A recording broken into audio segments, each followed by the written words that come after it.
말라기서 1장 1절부터 5절까지 보겠습니다. 구약성경 말라기서 1장 1절부터 5절입니다. 여호와께서 말라기를 통하여 이스라엘에게 말씀하신 경고라. 여호와께서 이르시되 내가 너희를 사랑하였노라 하나 너희는 이르기를 주께서 어떻게 우리를 사랑하셨나이까 하는도다. 나 여호와가 말하노라. 에서는 야곱의 형이 아니냐. 그러나 내가 야곱을 사랑하였고 에서는 미워하였으며 그의 산들을 황폐하게 하였고 그의 산업을 광야의 이리들에게 넘겼느니라. 에돔은 말하기를 우리가 무너뜨림을 당하였으나 황폐된 곳을 다시 쌓으리라 하거니와 나 만군의 여호와는 이르노라. 그들은 쌓을지라도 나는 헐리라. 사람들이 그들을 일컬어 악한 지역이라 할 것이요 여호와의 영원한 진노를 받은 백성이라 할 것이며 너희는 눈으로 보고 이르기를 여호와께서는 이스라엘 지역 밖에서도 크시다 하리라. 아멘. 오늘은 주권적 선택과 은혜로 주신 하나님의 사랑이라는 제목으로 말씀 나누도록 하겠습니다. 이 말라기 선지자는 학개와 그리고 우리 스가랴 선지자와 함께 포로기 시대 이후, 포로 이후에 구약의 마지막 선지자였습니다. 말라기는 이 무너진 예루살렘 성벽을 재건한 느헤미야와 같은 시대에 살았습니다. 말라기의 이름이 나의 사자라는 뜻으로서 하나님께서는 말라기 선지자를 통하여서 구약의 마지막 이렇게 말씀을 하시고 세례 요한의 시대가 올 때까지 약 한 400년 동안 이렇게 침묵하셨습니다. 비록 예루살렘 성전 그리고 성벽이 재건되었지만 유다 백성들은 약 100년 전에 학개 선지자 그리고 스가랴 선지자가 선포했던 하나님의 영광 또 새로운 시대의 선포가 더디옴으로 하나님께서 자기들을 잊어버렸다라고 생각했습니다. 이러한 배경에서 보시면 오늘 1절에 여기 말라기서 전체의 성격을 한마디로 표현해 주는 단어가 있습니다. 1절을 보시면 여호와께서 말라기를 통하여 이스라엘에게 말씀하신 경고라 라고 하면서 경고의 말씀이다 라는 것입니다. 경고라는 이 단어의 원어적인 의미가 뭐냐면 무거운 짐이다 라는 표현입니다. 무거운 짐. 실제로 말라기서의 말씀 이 전체에는 다소 무겁게 느껴지는 하나님의 경고의 말씀이 기록되어져 있습니다. 자, 그런데 하나님의 경고가 그 자체가 아니죠. 2절을 보시면요. 여호와께서 이르시되 내가 너희를 사랑하였노라. 그러니까 지금 여기 이미 하나님께서 뭐라고 말씀하시냐면 내가 너희를 사랑하였다라고 말씀하십니다. 경고라고 말씀하신 직후에 내가 너희를 사랑하였노라 라고 말씀하고 있죠. 그러니까 하나님의 경고하심 이면에는 언제나 하나님의 사랑이 있습니다. 그래서 하나님의 경고는 그냥 경고가 아니라 사랑의 경고다라는 것입니다. 예루살렘 성전을 다시 세웠음에도 불구하고 유다 지역에는 여전히 기근과 그리고 가난이 찾아왔습니다. 그러기에 여기 2절이 증거하는 것처럼 유다 백성들은 주께서 어떻게 우리를 사랑하였나이까? 라고 하나님 앞에 질문하는 겁니다. 그러니까 이스라엘은 지금 하나님의 사랑을 믿지 않고 있습니다. 하나님의 사랑을 의심하고 있는 거죠. 바벨론에서 돌아와서 이 모든 성전 재건이 완료되었습니다. 이제는 해 뜰 날 이렇게 정말 광명의 그날을 기대했습니다. 근데 상황이 어떠냐면 여전히 바벨론의 속국에서 벗어나지를 못하고 먹고 살기는 더 빠듯해졌습니다.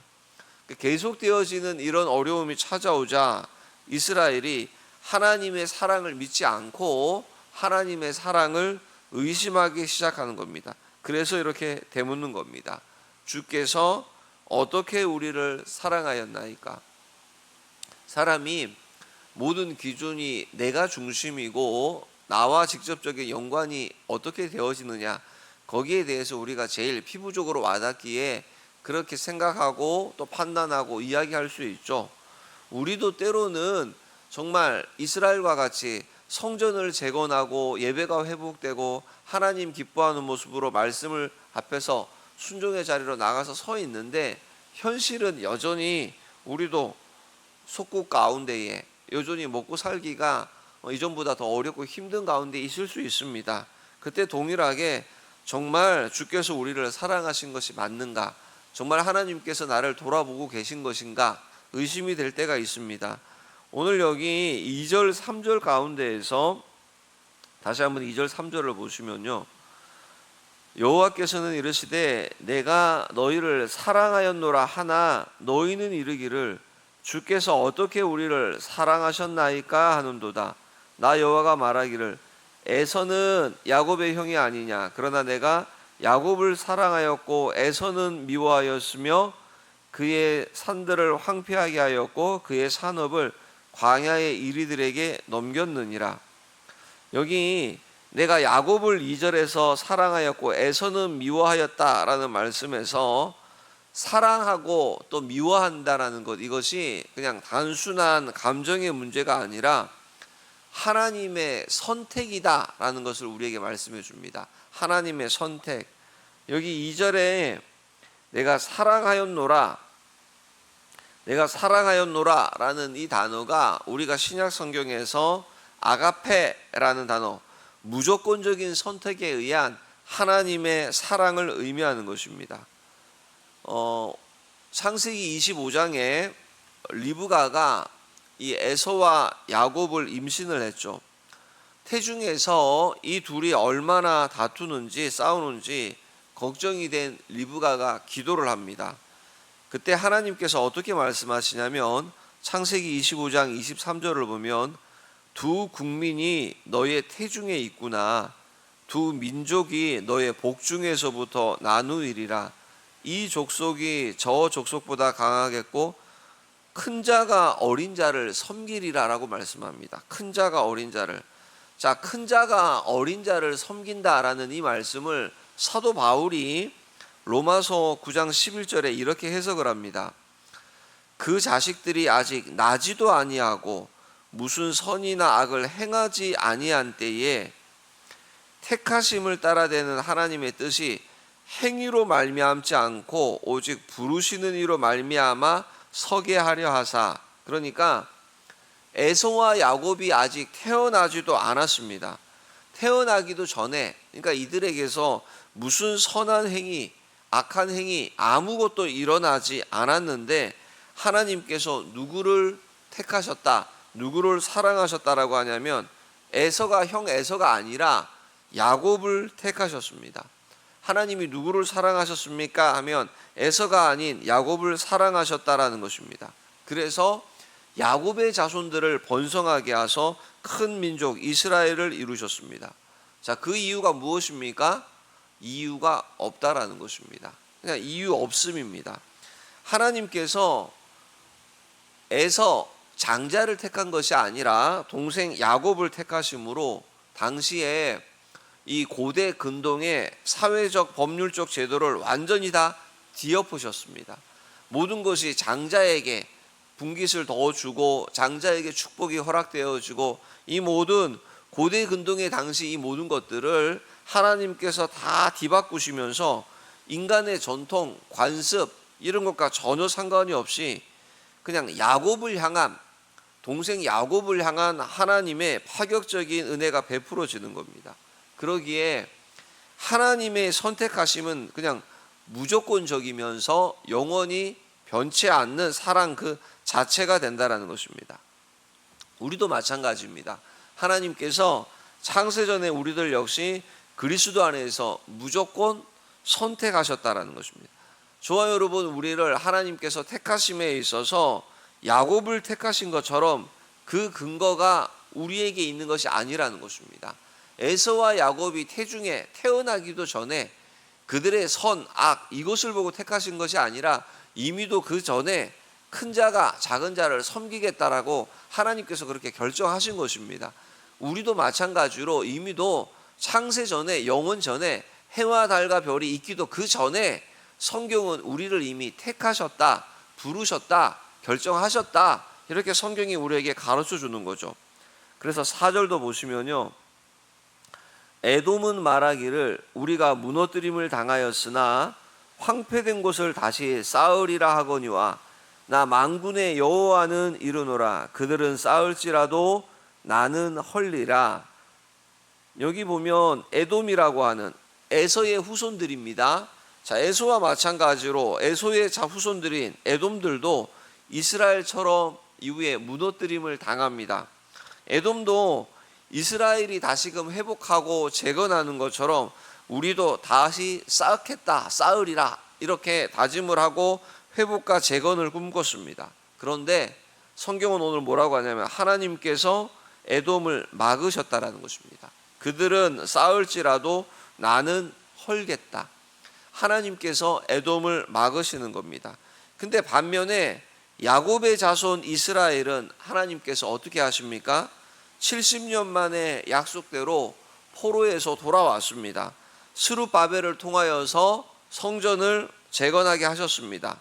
우여곡절 끝에 성벽도 재건합니다. 그래서 에스라, 느헤미야 이렇게 학계 등을 살펴보면 잘 말씀하고 있죠.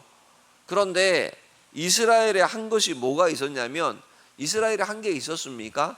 우리가 하박국부터 또 스바냐서, 학계서 살펴보면서 보니까 이스라엘이 특별히 잘한 게 없습니다. 오히려 성전 재건을 미루기에 바빴고 자신들을 위하여서 판벽한 집에 거주하기 바빴고 예배도 늘 언제나 게을렀고 늘 언제나 우선순위에서 항상 미뤄뒀었고 11조 또한 제대로 드리지 못했습니다. 이방인들과 통혼하고 잘하는 게 그러니까 아무것도 찾아볼 게 없었습니다. 여기까지 온 게 뭐였냐면 처음부터 끝까지 하나님의 의지였고 그냥 하나님께서 일하심이었습니다. 자, 하나님께서 그렇게까지 하신 이유가 뭡니까? 역시 뭐죠? 이유 없음입니다.